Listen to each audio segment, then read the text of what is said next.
রাজনৈতিক অঙ্গনে এক নতুন ঝড়ের পূর্বাভাস। বিএনপির মহাসচিব মির্জা ফখরুল ইসলাম আলমগীরের সাথে চরমোনাই পীরের দলের শীর্ষ নেতা মুফতি ফয়জুল করিমের সেই হাস্যোজ্জ্বল ভিডিও কি নিছক সৌজন্য সাক্ষাৎ, নাকি পর্দার আড়ালে নতুন কোনো জোটের ইঙ্গিত? তৃণমূল থেকে কেন্দ্র সবার মনে এখন একটাই প্রশ্ন, বিএনপির সাথে কি তবে নতুন কোনো সমীকরণে জড়াচ্ছে হাত পাখা? যেখানে জামায়াতে ইসলামীকে সাথে নিয়ে একটি শক্তিশালী ইসলামী ঐক্য গড়ার কথা ছিল, সেখানে হঠাৎ বিএনপির শীর্ষ নেতাদের সাথে এই মধুচন্দ্রিমা সাধারণ মানুষের মনে নানা সন্দেহের জন্ম দিচ্ছে।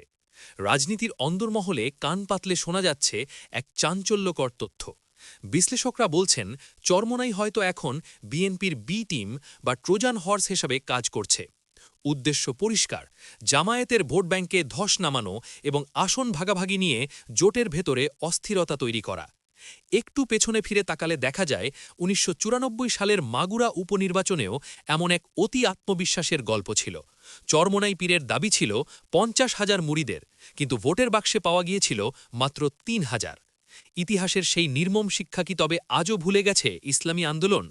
আজ ২০২৫ সালে এসে তারা যখন জামায়াতের দুর্ভেদ্য ঘাঁটি হিসেবে পরিচিত সাতক্ষীরা বা চট্টগ্রামের আসনগুলো দাবি করছে, তখন প্রশ্ন জাগে, এটা কি জোট রক্ষা, নাকি জামায়াতকে কোণাথসা করার এক সুপরিকল্পিত নীলনকশা? মুফতি ফয়জুল করিম যখন দম্ভ ভরে বলেন, আসন দিলে আমরাই দেব, তখন রাজনীতির সমীকরণ আর সাধারণ থাকে না।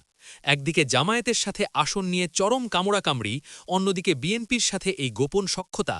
এই দ্বিমুখী নীতি কি শেষ পর্যন্ত কোনো সুফল বয়ে আনবে, নাকি ইতিহাসের সেই ৩,০০০ ভোটের ট্র্যাজেডি আবারও ফিরে আসবে?